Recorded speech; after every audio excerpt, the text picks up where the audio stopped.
Nah, kebersamaan untuk mempersiapkan makanan melalui nanti untuk melewati musim dingin atau musim musim salju ya. Tetapi sekarang bukan itu, bukan persiapannya, tapi kebersamaannya, kehangatan keluarga.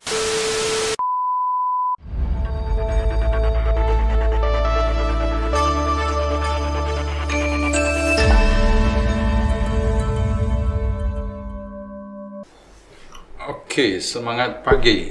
Namo Sanghyang Adi Budaya, Namo Buddhaya. Namo Buddhaya. Ya, pada kesempatan yang berbahagia ini kita kedatangan tamu istimewa yaitu Pak Sugi ya. Dan juga saya akan ditemani oleh co-host yaitu Ci Elina ya. Gimana kabarnya Romo Sugi? Kabarnya luar biasa. Wah. Artinya biasa di luar. Selalu ceria ya. Bagaimana kondisi kesehatan setelah kemarin sempat sakit? Ya, kondisi kesehatan sih belum pulih lah sepenuhnya. Oke. Tapi ya kita harus optimis kan. Itu aja. Tapi sudah stabil ya? Ya, Omi Tohut ya. Bahagia kalau sudah optimis itu, senang kabar baik. Sorry.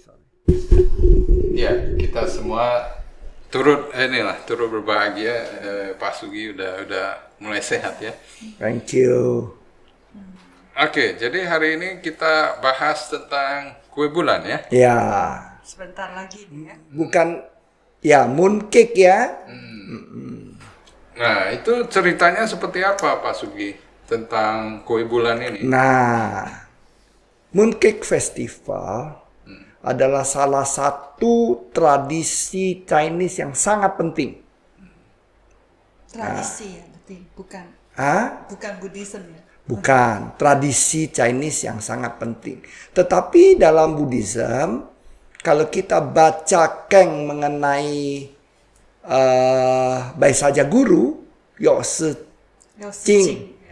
Nah, di situ juga ada memuja Bodhisattva bulan. Namanya Ye Guang Pian Zhao Pusa, ya kan? Ternyata ada juga ya? Ada.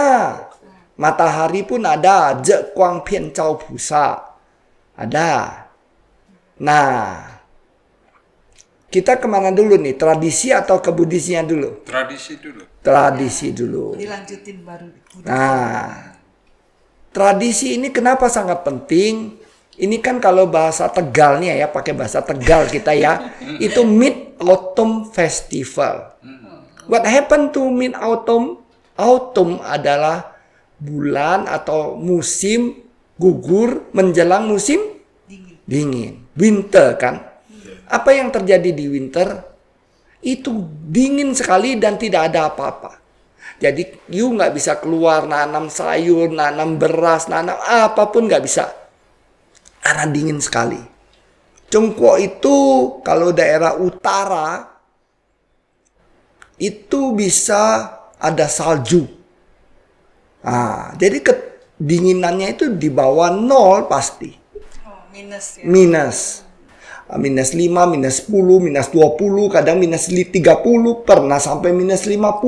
Beku dong. Beku sekali. Nah, jadi kan untuk melewati winter, kita perlu persiapan. Ya kan? Iya. Nah, kenapa perlu persiapan? Karena nanti di winter masih perlu makan nggak? Masih dong. Masih. Sehari per 3 kali. Makanya orang Chinese itu mempersiapkan untuk musim winter. Caranya, aset paling gede di Chinese dulu siapa?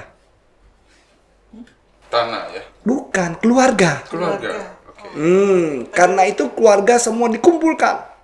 Mari kita kumpul untuk menempuh atau menjalani winter. Nah, kehangatan sebelum musim. iya, jadi mereka mempersiapkan berbagai makanan. Nah, mulai dari telur asin, itu bebek yang digantung itu, yang dikeringkan itu. Oh, Pak, Beijing, Ah, Kauya. kauya itu yang bakar. Ini yang digantung itu loh, dikeringin pakai angin musim Oh, gugur. ada. Lalu lapciong, lalu sayur asin dan sebagainya termasuk asinan babi yang diasinin.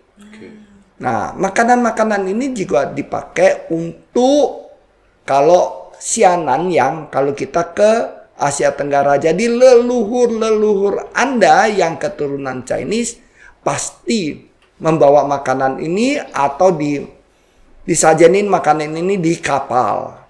Karena perjalanan kapal juga cukup jauh kan. Zaman dulu ya antara 3-4 bulan. Nah, atau bahkan bisa setengah tahun. Bisa salah jalan juga. Karena pakai kapal layar kan.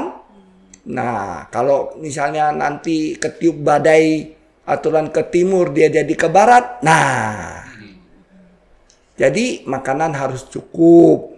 Jadi perbekalan makanan ya. Nah, jadi di Tiongkok, bagian utara terutama, mereka mempersiapkan semuanya ini. Beras kan gampang ya, beras dikumpulkan aja. Tapi kalau orang utara makannya tidak beras, tepung. Biasa mereka makan tepung, mantou, makan jiaozi, yang gitu-gitu. Nah, itu orang utara. Lalu, apa hubungannya dengan mooncake ini? Nah, untuk memanggil keluarga berkumpul, dibuatlah satu festival, yaitu Mooncake Festival. Zhongqiu Jie, Ce Ye Bing, Sang Ye Liang. Sang Ye Liang. Nah, ini ceritanya dari mana? Dari zaman dinasti Song, Song Cao. Oh, udah lama lagi. Ya, nah dikabarkan waktu itu ada seorang pemuda yang gagah berani yang sudah berhasil memanah matahari. Jadi dulu matahari itu ada 9 katanya. Wah. Nah, jadi dipanah 8. Jadi tinggal 1. Namanya Hoi. Hoi punya istri yang cantik jelita. Namanya Chang'el. Makanya di festival ini orang sering menyebutnya Chang'el Penye. Chang'el terbang ke bulan artinya. Ya kan? Mengapa bisa terbang ke Nah, bulan? kenapa bisa terbang ke bulan? Apa dia nggak suka sama suaminya kan, kabur kan? Iya. Nah, kayak cerita-cerita sinetron gitu kan. Jadi Hao ini suatu hari ketemu seorang dewa. Dia bilang, Hoi, kamu sudah bekerja keras memanah 8 matahari. Saya berikan kamu obat panjang umur, obat keabadian, the eternal makanan lah ya, food ya. Jadi nanti Anda bisa hidup eternally. Nah, dia pikir kalau saya makan sendiri, wah, saya nggak bakalan bahagia. Karena dia merasa perlu mengajak istrinya untuk berbahagia bersama kan? Iya. Nah, lalu dia pulang ke rumah, dia kasih ke istrinya. Chang'el, ini ada makanan keabadian.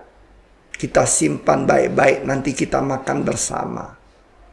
Nah, murid si Hoi dengar.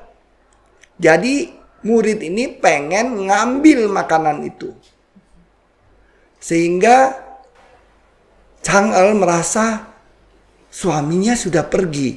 Dia tidak mungkin melawan muridnya ini karena dia muridnya kan laki. Saya perempuan. Daripada nanti dimakan muridnya, gua makan aja katanya. Lalu dimakan semua sama Chang'e sehingga dia terbang ke bulan. Tubuhnya menjadi ringan dan terbang ke bulan. Satu-satunya yang sempat dia bawa itu binatang kesayangannya. Tahu binatang kesayangannya? Kelinci. Paitu, kelinci. Itu aja. Makanya di sembahyang bulan kita sering lihat permen kelinci. Ya kan? Permen yang dibuat kelinci gitu. Nah, itu cerita singkatnya lah ya.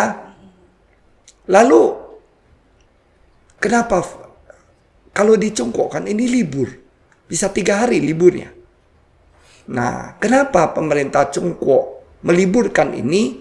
Karena tradisi ini demikian penting. Mid Autumn Festival. Apakah orang Tiongkok juga harus mempersiapkan makanan kayak zaman dulu itu? Persiapan sekarang lebih gampang. Ke supermarket aja belanja udah beres. Ya kan? Nah, tetapi berkumpulnya keluarga itu jauh lebih penting. Nah, jadi nggak ada lagi yang diasin-asinkan, diawetkan lagi ya, Pak Sugi? Ya tetap ada, tetapi kan lebih sederhana. Tinggal beli aja kan? Nggak mau capek-capek ya online aja. Semua datang sendiri nanti, iya kan? Tetapi bukan itu yang menjadi. Kalau dulu ya itu. Kalau dulu ya kebersamaan itu. Nah, kebersamaan untuk mempersiapkan makanan melalui nanti untuk melewati musim dingin atau musim musim salju ya. Tetapi sekarang bukan itu, bukan persiapannya, tapi kebersamaannya, kehangatan keluarga, jiating de wenjou, ya kan? Nah, kenapa penting? Coba you bayangin, saya kemarin sakit. Anak muda kan kadang senang traveling, senang kemana, terus pokoknya punya aktivitas dengan teman-temannya. Dia nggak pikir, when they get sick, siapa yang urus? Keluarga. Tidak mungkin ada orang lain yang mengurus you kecuali keluarga. Ya kan? Yeah. Nah, demikian juga di Tiongkok, dimanapun di dunia, ikatan keluarga itu harus didekatkan. Nah, itu kapan ya Pak Sugi ya? Waktunya udah dekat belum itu Trong Chiu Che itu? Pe gue cap go. Ini kan baru cheat gue. Cap go nggak lama kan, kemarin Ya, hari betul, Rabu kemarin. Nah, itu tradisinya. Next time kita cerita itu ya. Itu Kui Men Kai kan. Kalau tradisi, kalau Inggrisnya lebih keren. Hungry Ghost Festival. Nah, lalu apa yang penting di sini yang kita bisa soroti dari kacamata Buddhis kan? Betul. Nah, keluarga menurut Buddhis adalah pihak yang pertama yang paling berjasa dalam kehidupan kita. Siapa keluarga? Papa, mama, adik-adik, terus yang kalau ke atas engkong, apo, ya kan? Betul. Dan seterusnya ke samping ada encek, ada engkim, ada macam-macam. Ada ako, ada ai, ada aku. Kalau bahasa itu bahasa Hokiannya. Kalau bahasa Mandarinnya papa, mama, xiong di, jie mei, susu, sumu, ciu ciu, ii, ciu mu, segala itulah deretannya. Ya kan? Di Chinese dulu keluarga bisa sampai tiga tingkat atau bahkan 4 tingkat. Oke. Dalam satu rumah ya? Dalam satu keluarga besar. Nah, di Chinese zaman dulu itu satu marga berkumpul dari satu desa. Satu rumah lagi. Ya, rumah bisa yang lingkaran dalamnya. Tapi kalau kita ke keluarga Chow misalnya, satu desa itu semua orang marganya Chow. Terutama cowoknya ya. Tapi kalau mantu-mantu kan macam-macam. Gitu loh. Nah, jadi begitu dekat keluarga itu. Kenapa? Ya kalau kita lihat, kita pelajari, karena di zaman itu, misalnya zaman dinasti yang terakhir lah, katakan dinasti Qing. Nah itu kan banyak pertempuran. Kalau bertempur itu kan kita perlu bersatu. Kalau kita diserbu oleh musuh, kita kan perlu bersatu. Betul. Nah, persatuan itu inilah yang menjadi harga utama dari seluruh dunia. Nah, Indonesia juga menitik beratkan persatuan kan? Apalagi kita bangsa kita beragam-ragam. Jangan salah loh. Apa Cungkok tidak beragam? Lebih beragam. Kalau kita mungkin sukunya ada, katanya ada lebih dari 100 suku. Di Cungkok mungkin ribuan. Jangan dikira Cungkok itu sukunya orang Han aja. Oh no. Oh gitu ya. Iya. Orang Han itu siapa? Satu suku? No. Orang Han juga terdiri dari berbagai-bagai suku. Nah, orang Han itu disebut orang Han, Hanjen. Itu kan karena berada di dalam tembok besar. Nah, kalau di luar tembok besar itu kan orang bangsa asing atau bangsa liar. Nah, itulah kalau bahasa Hokkiennya mulai ada ngomongan Huana. Huan Lang. Huan itu artinya barbar. Nah, artinya di luar tembok. Nah, kembali. Kenapa Buddhis kemudian menganggap penting? Coba perhatikan ada Hui Xiang Jie. Pelimpahan jasa. Pelimpahan jasa. Itu apa? 4 budi besar kan? Ada 4 budi besar. Si Chong En. Nah, pertama siapa yang harus kita limpahkan jasa? Orang tua. Nah, kedua baru guru, termasuk guru Buddha. Guru kita yang di sini Sukong. Betul. Nah, itu pihak kedua yang harus kita limpahkan jasanya. Nah, kan kalau di KBI ada ku kenang jasamu itu. Nah, lalu pihak ketiga siapa? Masyarakat. Kok masyarakat? Iya, masyarakat penting. Pemerintah. Nah, yang ketiga tuh pemerintah. Nah, kalau zaman dulu kekaisaran, ya kan? Nah, sekarang pemerintah. Bukan kaisar lagi memang. Tapi pemerintah lah. Kenapa pemerintah? Karena tanpa pemerintah Anda tidak bisa dapat negara yang aman, ya kan? Hanya pemerintah yang bisa bikin tentara, polisi melindungi Anda. Yang bisa mengut pajak. Kita kan berasa nih zaman Jokowi nih sekarang. Dia bangun infrastruktur, jalan tol dari ujung Jawa ke ujung Jawa lagi, ujung Pulau Jawa ini, Banten, sampai ke Banyuwangi. Nah, nggak tahu selesai belum tuh Banyuwangi. Nah, itu kan jasa pemerintah. Tanpa pemerintah, bisa nggak hal itu terjadi? Tidak mungkin. Iya kan? Betul. Siapa yang mau ngerjain jalan?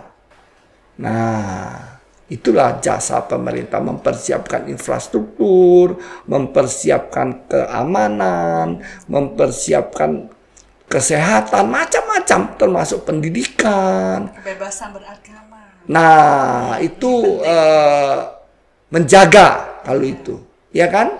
Menjaga kebebasan beragama.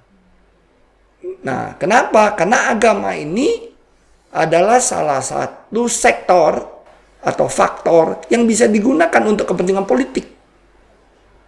Itu loh.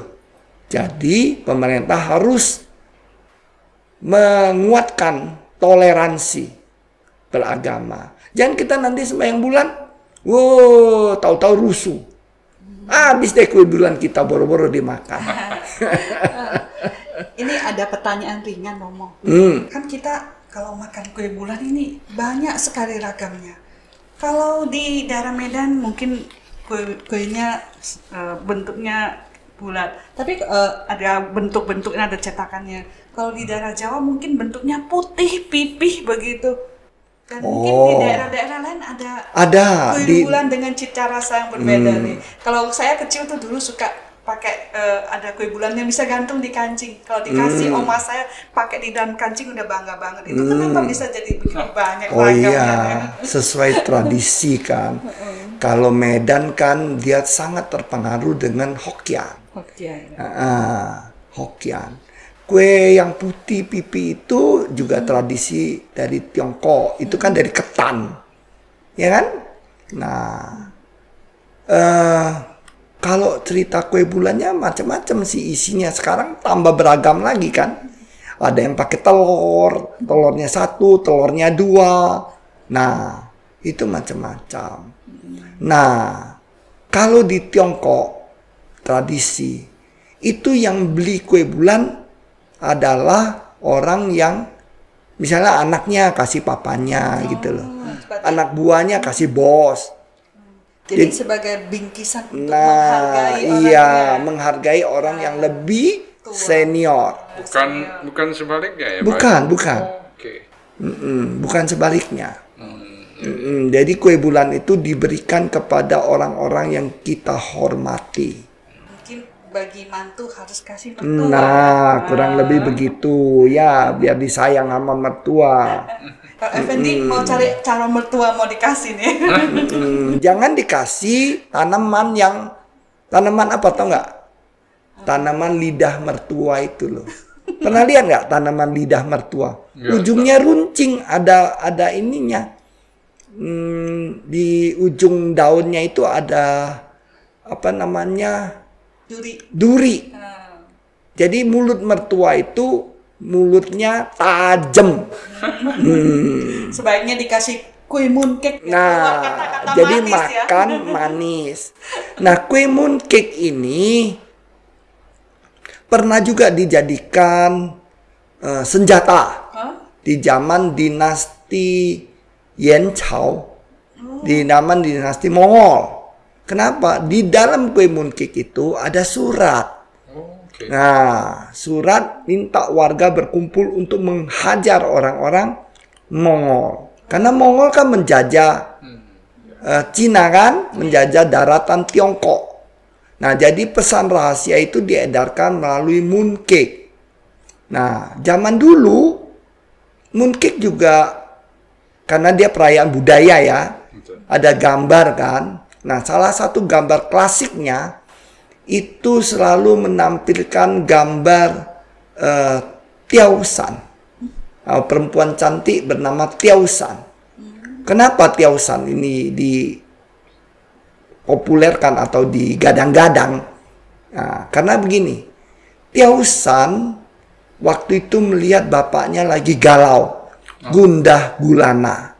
Bapaknya itu seorang menteri yang setia. Jadi dia lihat bapaknya, padahal itu bapak angkat. Bukan bapak aslinya, bapak angkat. Dia lihat bapaknya mondar-mandir. Ya gendong tangannya lah ya, biasa tangan ditaruh di belakang atau taruh di depan gitu loh. Jadi dia lihat raut muka bapaknya juga sedih. Nah, Tiausan ini kalau dalam tradisi, bukan dalam tradisi ya, dalam cerita klasik Tiongkok merupakan Sita Meini Zi, merupakan perempuan salah satu perempuan cantik dari ada 4 perempuan cantik. Salah satunya Tiausan. Nah, Miss Universe zaman dahulu ya. Ya, Miss Universe zaman dahulu betul. Lalu Tiausan sembahyang bulan. Nah, dalam permintaannya Tiausan kepada Dewi Bulan, dia bilang begini, "Wahai Dewi Bulan yang cantik jelita, Saya sedih sekali melihat papa saya. Dia mondar-mandir nggak karuan, hatinya gunda gulana, galau lah kata orang sekarang kan. Saya nggak tahu apa yang saya bisa bantu beliau. Tetapi Dewi yang baik hati, bantulah papa saya. Untuk itu saya bersedia mengorbankan jiwa raga saya. Wah, papanya kedengeran. Papanya sampai nangis. Bener nak, kau mau mengorbankan jiwa ragamu untuk papa? Iya katanya. Karena papa sangat mencintai negara dan rakyat serta kerajaan. Jadi saya bersedia. Nah lalu gambarnya itu ada seorang perempuan lagi sembahyang bulan dan ada seorang laki-laki tua yang dengerin. Nah itulah gambarnya ya. Tetapi kalau cerita ini dikaitkan dengan, ini kan cerita ini dikaitkan dengan zaman dinasti Han Chao. Nah ini di dalam San Kuo Yin ada ini. Dalam cerita San Kuo. Nah Tiao San ini adalah perempuan cantik yang digunakan sebagai senjata. Untuk waktu itu menghancurkan Tongce atau Tangto bahasa Hokkiennya. Nah ini Perdana Menteri yang jahat yang menguasai negara. Untuk dihajar oleh anaknya yang gagah perkasa namanya Lipu. Nah jadi anak hamba bapak ini diadu. Nah yang adu siapa? Tiao San. Satu hari Perdana Menteri ini diundang oleh si menteri ini untuk dipersembahkan tarian oleh si Tiao San. Tiao San menari dengan baju yang erotis, dengan seksi, dengan apa, supaya dia tergoda. Begitu Perdana Menteri melihat, wah, kamu cantik sekali. Dia langsung tergoda. Dia bilang, saya akan mengambil kamu menjadi selir. Ya kan? Nah, 2-3 hari kemudian, Lipu juga diundang. Nah, di depan Lipu, Tiao San nangis. Dia bilang bapakmu kurang ajar, jahat, saya mau diperkosa, segala macam lah. Nah sehingga Lipu naik darah. Wah tanpa pikir panjang, Lipu bunuh bapaknya. Itu bapak angkat. Nah, diadu domba. Wah setelah Tongce mati, seluruh negara berpesta pora. Merayakannya. Karena Perdana Menteri ini jahat sekali memang. Nah, sekarang kita lihat keluarga di zaman kita, 2023. Ya kan? Ini peringatan family reunion. Jangan lupa kan? Artinya kita juga harus lihat keluarga kita. Tapi nilai-nilai itu sepertinya udah dilupakan ya, terutama masyarakat Tionghoa Indonesia ya, Pak Sugi. Makanya, kenapa?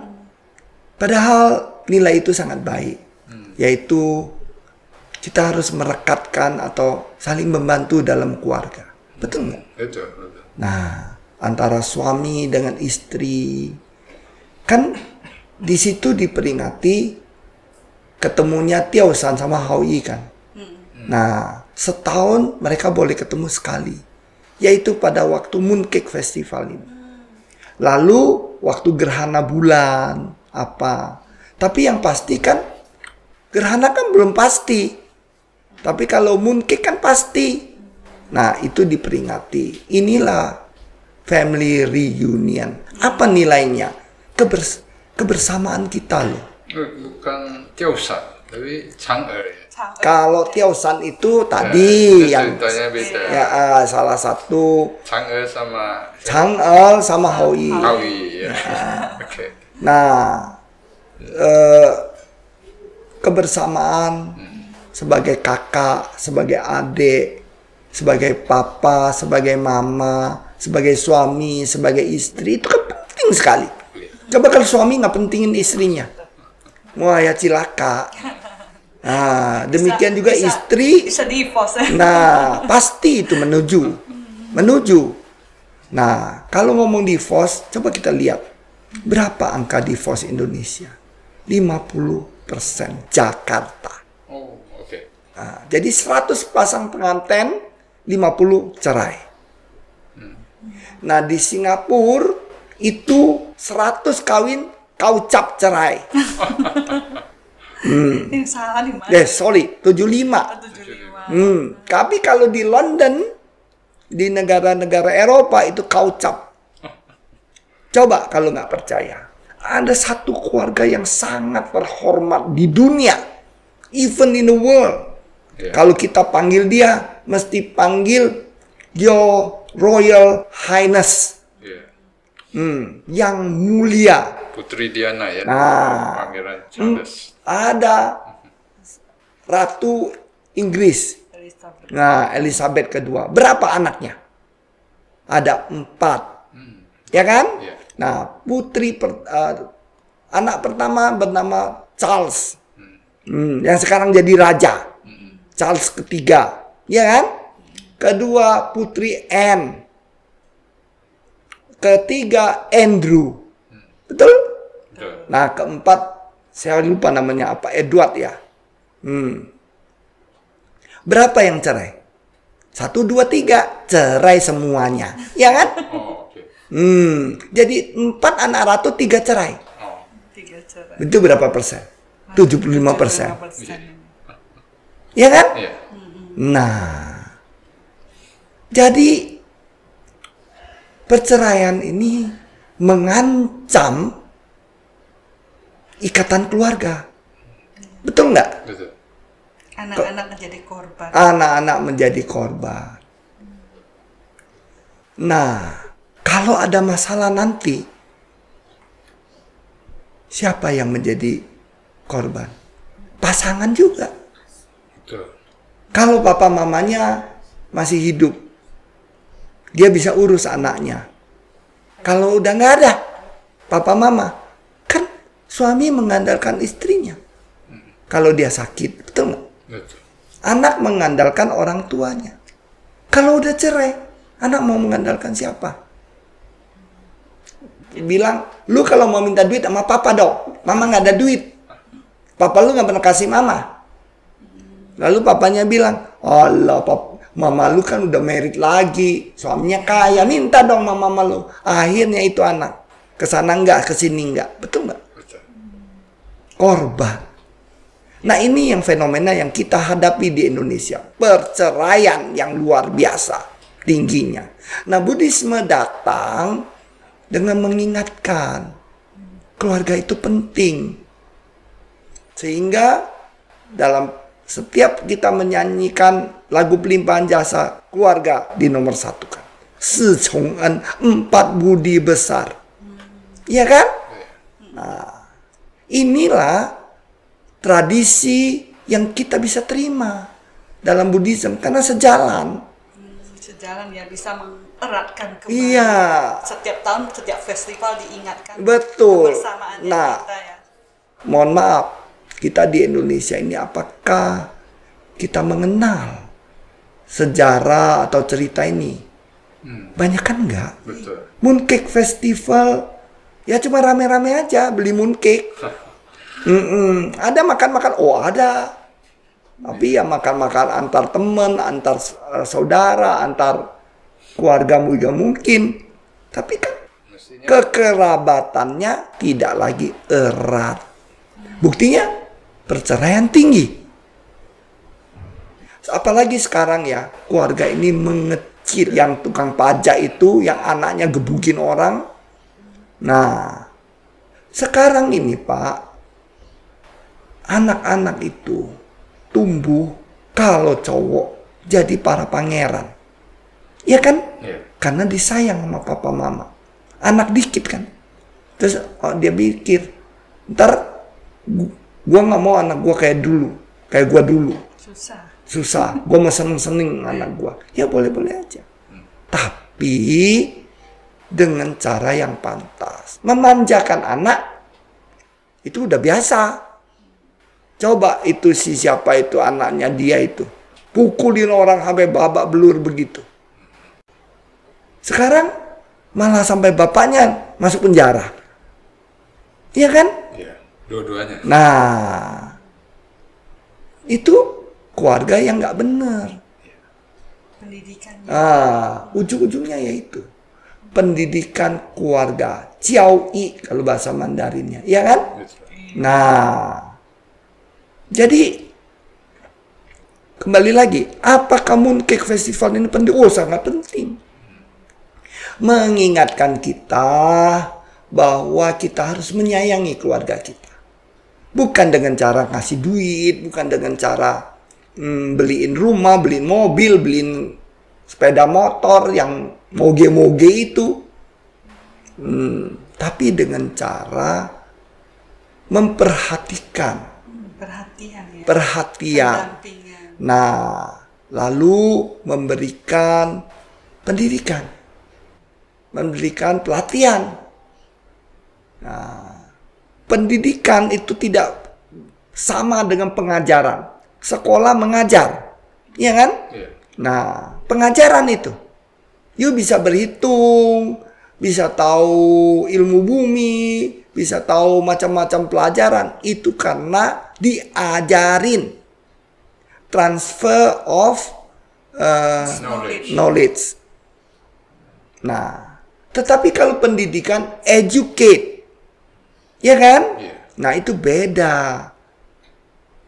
Beda sekali. Makanya kalau di bahasa Mandarin itu ditekankan adalah pendidikan keluarga. Cia ciao. Cia-cia. Ya kan? Coba kalau anak nggak diajarin. Kurang ajar nanti. Dia jadi kurang ajar. Dia pulang sekolah, Pak ya. Sepatu dia lempar-lempar. Kaos kaki kemana, sepatu kemana. Habis itu dia jerit. Makan. Nah, ya kan? Iya. Habis itu dia ganti baju. Mau main. Nah, baju juga dibuang-buang aja. Siapa yang beresin? Emaknya lah. Kalau ada duit ya pembantu. Pembantu berani nggak ngomongin dia? Enggak. Enggak. Nah itu. Tapi kalau nggak ada pembantu, emaknya. Saya heran emaknya kok diemin anaknya begitu. Ya kan? Iya. Kalau saya, dia buang sepatunya, saya buang juga. Masukin tong sampah. Nanti besok gimana dia mau ke sekolah nggak ada sepatu? Bodoh amat. Emang yang ke sekolah gua. Ya kan? Nah, dia bangun tidur. Harus dibujuk-bujuk. Mandi, mandi. Nah, nanti sepatu, kaos kaki semua disiapin. Di depan dia. Baju, celana, semua disiapin. Ya kan? Kalau saya dulu waktu kecil. Bangun. Apa yang saya harus lakukan? Bersihin. Beresin tempat tidur. Kan ada lagunya itu. Bangun tidur. Apa? Ya kan? Nah. Kalau enggak mama saya bisa cerit. Lu udah enak-enak tidur. Beresin. Masa masih mama? Dosa kamu. Nanti karma buruk kamu. Nah. Gitu aja nggak bisa. Kan sudah SD.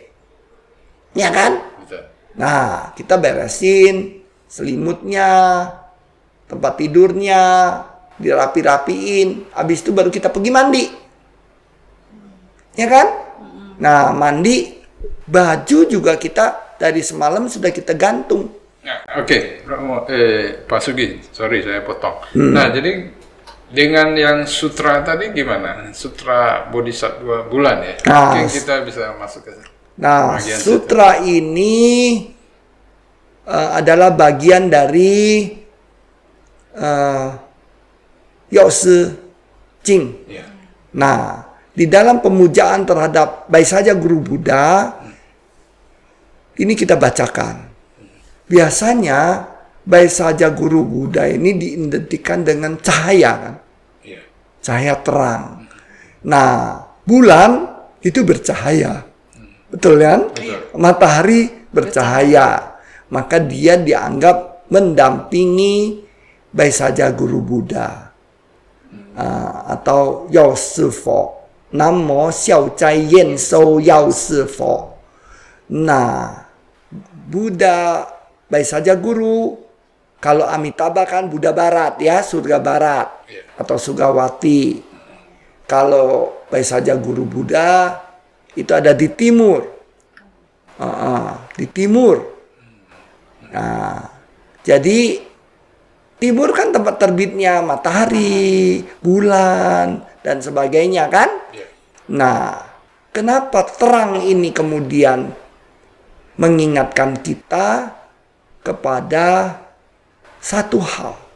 Coba lihat persembahan kepada Sang Buddha. Kan ada lampu ya, pelita ya.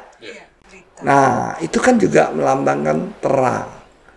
Kenapa? Hati kita harus terang. Pikiran kita harus terang. Ya kan? Nah, dengan terang atau dengan jelas kita bisa mengetahui banyak hal. Yang gelap menjadi terang. Nah, ini yang penting. Nah, jadi menganalisa suatu masalah harus terang. Harus jelas gitu loh. Masalahnya apa? Misalnya tadi, kenapa terjadi perceraian yang begitu tinggi di Jakarta? Bagaimana nggak tinggi? Yang kawin siapa, Pak? Yang kawin adalah para pangeran dan putri-putri. Sang pangeran, kalau dalam cerita dulu saya sering baca waktu kecil H.C. Andersen, when the prince married the princess, happy ever after in the castle. Itu kan cerita. Kenyataan, begitu pangeran ini kawin dengan seorang putri, dia bawa kerajaannya. Dia bawa kekuasaannya, dia bawa kebiasaannya, dia bawa orang tuanya, dia bawa pegawai-pegawai bapaknya. Betul nggak? Ya kan? Nah, nanti si putri juga begitu. Ya kan? Saya pernah ngurusin perceraian, paling singkat. Mereka married pagi, malam cerai. Jadi tidak jadi pesta. Begitu memalukannya. Coba bayangin. Orang tua sudah ngabisin duit berapa banyak itu buat meritnya mereka. Waduh, ada juga. Nah, itulah kalau tidak ada pendidikan keluarga yang baik. Semua mau menang sendiri kan? Ego ya. Nah, inilah sebab utama perceraian, Pak. Pribadi pengantin itu gitu loh. Jadi kita perlu terang. Kita perlu menganalisa dengan jelas. Lalu kita kasih misalnya pendidikan pra perkawinan. Kita pakai istilah perkawinan ya, tidak pakai istilah nikah. Nikah itu punya tetangga. Nah, berapa lama? 1 bulan. Nggak mau mereka. 1 hari. Oh, maunya. Tapi materi kita banyak. 1 hari nggak cukup. Kita kasih 7 hari atau 3 hari lah. Kalau di press. Cukup nggak merubah karakter dia? Apalagi cuma pendidikan pra perkawinan yang 3 hari itu. 3 hari atau 1 minggu cukup untuk membuat mengerti mengenai teknikalnya. Tetapi pribadinya nggak bisa. Makanya kalau kita lihat pendidikan Buddhis, itu dimulai dari kapan? Dari mereka anak-anak kan? Nah, mengerti Buddha Dharma. Lalu remaja, lalu dewasa. Nah, meningkat ke perkawinan. Saya sering diminta untuk menjadi pengajar di persiapan perkawinan itu. Hasilnya apa? Ya saya mengajar sesuai kemampuan saya dong. Saya kasih tahu, perceraian itu selalu membawa penderitaan.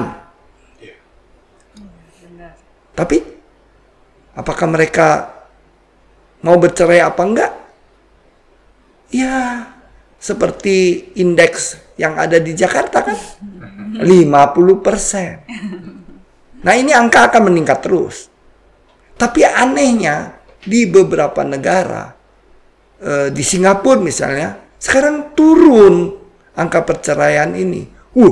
Kalau gitu pemerintah Singapura melalui family board, dia kan ada badan keluarga ya, badan keluarga harmoni di Singapura itu. Ya kan? Kalau gitu badan ini berhasil dong. Saya baca laporannya. Nah, ketika saya baca, saya tersenyum. Ternyata bukan keberhasilan pemerintah, tetapi angka yang menikah turun, angka yang kawin turun. Sehingga apa yang mereka lakukan? Kumpul kebo. Tidak mau menikah. Tidak kawin secara resmi. Gak ikut budaya barat ya. Nah, mereka bilang, ngapain gua merit resmi? Nanti gue cerai repot, banyak duitnya, pusing gue. Kalau gue begini kan, kalau gue nggak suka, gue tinggal pergi aja. Jadi perkawinan itu bukan didasarkan pada saling cinta, no, tapi karena saling butuh, ya kan? Betul. Karena begitu dia mau kawin, dia berpikir, ntar cerainya gampang loh. Nah, anak muda sekarang berpikir begitu nggak? Oh iya. Misalnya orang karyawan kerja di satu perusahaan, yang dia pikirkan apa? Salary. Dia masa bodoh dengan perusahaannya, iya kan? Nah, dia bukan, bos, kita kerja bareng-bareng, kita gedein perusahaan ini, nanti kita sama-sama memperoleh kebahagiaan. Betul nggak? Mestinya begitu kan? Tapi coba lu lihat karyawan sekarang. Gua mau gaji segede-gedenya. Pernah saya waktu itu wawancara ya, saya dapat tugas. Coba you interview itu calon karyawan. Saya interview. Ada beberapa orang. Salah satunya saya ingat benar. Dia bilang begini. Saya tanya, wah Anda lulusan luar negeri ya? Iya Pak, saya lulusan New York. Oke. Lalu macam-macam dia gambarkan ke saya kemampuan dia di universitas. Dia punya grup itu musik, dia punya macam-macam lah. Dia bisa bekerja sama kelompok segala macam. Lalu saya tanya, berapa salary yang Anda harapkan? Oh, ini pertanyaan yang saya tunggu, Pak. Ya, dia minta sebagai pegawai atau karyawan pemula, ya kan? Saya minta 7,5 juta. Nanti setiap bulan saya minta kenaikan 5 juta. Jadi kalau saya sudah pegawai tetap, saya mengharapkan gaji 12,5 juta.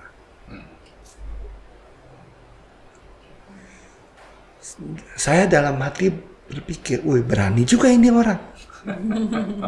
Umumnya karyawan itu tanya, berapa standar gaji perusahaan Pak untuk pemula? Kan umumnya begitu. Tapi dia menentukan sendiri. Berarti pegawai barunya lebih ya, dia punya rasa percaya diri yang tinggi kan. Saya bilang, dasar apa saya harus bayar you 7,5 juta? Loh, dengan pendidikan saya, dengan pengalaman saya pantas Pak dapat gaji segede gitu. Oh, you pikir nggak? Dengan pendidikan, itu kan alasan yang sangat masuk akal Pak yang dia sampaikan. Kalau orang yang dengernya biasa-biasa aja mungkin, oh ya masuk akal ya. Tapi bagi saya tidak masuk akal. Kenapa? Bagi perusahaan, itu dia bayar gaji you segitu. Dia dapat apa? Iya, betul. Apa yang you bisa berikan kepada perusahaan? Ya kan? Betul. Nah, Nah, saya kan pegawai pemula, Pak. Ya kan? Nah, apa namanya? Yang belum lulus 3 bulan itu probation. Masa percobaan. Masa percobaan. Saya kan beginner. Masa Bapak minta saya harus memberikan ini, memberikan itu? Nah, kalau lu sadar lu sebagai beginner, kenapa lu minta segitu? Ini Pak, ini kebiasaan dari rumah, menuntut. Bapak tahu nggak? Inilah kebiasaan kita dari rumah. Ya, setia ya. Nah, kenapa? Anak-anak ngomong sama mama papanya. Mah, saya mau makan nasi goreng, telurnya 2. 1 diceplok, 1 digoreng di nasi. Pernah nggak dengar anak-anak ngomong begitu? Oh banyak. Pernah nggak ada anak-anak ngomong begini? Ma, besok kita makan paginya apa ya, Ma? Pernah nggak? Pernah dong. Ada juga, tapi jarang. Yang ada dia menuntut. Iya kan? Pokoknya saya mau makan nasi goreng, telur 2. Besoknya saya mau makan ham. Besoknya saya mau makan ini. Besoknya, pokoknya you must prepare for me. Harus menyediakan ya. Nah, iya kan? Ya, oke. Jadi jadi kita sudahi dulu cerita Pak Sugi ini sangat menarik nih. Jadi terima kasih banyak untuk cerita-ceritanya yang sangat-sangat menarik ya. Dari kue bulan yang kecil tuh yang ternyata tuh mempunyai arti. Mempunyai dampak yang begitu besar. Ternyata di balik festival yang kita kira tidak ada arti, ini punya arti sangat bernilai ya untuk keharmonisan keluarga, bagaimana mendidik anak dan seterusnya ya. Ya, terima kasih banyak Pak Sugi untuk ya, next time kita akan sampaikan lagi beberapa cerita mengenai tradisi-tradisi Chinese yang punya kaitan dengan agama Buddha. Nah, ini penting kita sadari ya, bahwa dalam agama tradisi itu tidak boleh dibuang. Saya mau ingatkan, tradisi tidak boleh dibuang. Misalnya di Indonesia orang sedekah laut, yang suka ya silakan aja. Orang mau pai, misalnya sekarang kan lagi ulam bana, orang mau pai ulam bana, monggo aja. Mau kayak apa silakan, ya kan? Tapi kita tentu melakukannya secara Buddhis. Itu aja. Dia tidak mau melakukan secara Buddhis, dia mau melakukan secara tradisional. Kita nggak usah cap dia. Lu nggak bener. Buddha nggak ngajarin begitu. Ya kan? Nah, Buddha tidak pernah menjas. Apalagi kita siapa sih? Kita harus ikut guru junjungan kita. Betul. Menggunakan kacamata kebijaksanaan. Oke. Terima kasih. Namo Sang Hyang Adi Budaya. Namo Buddhaya. Namo Sang Hyang Adi Budaya. Namo Buddhaya.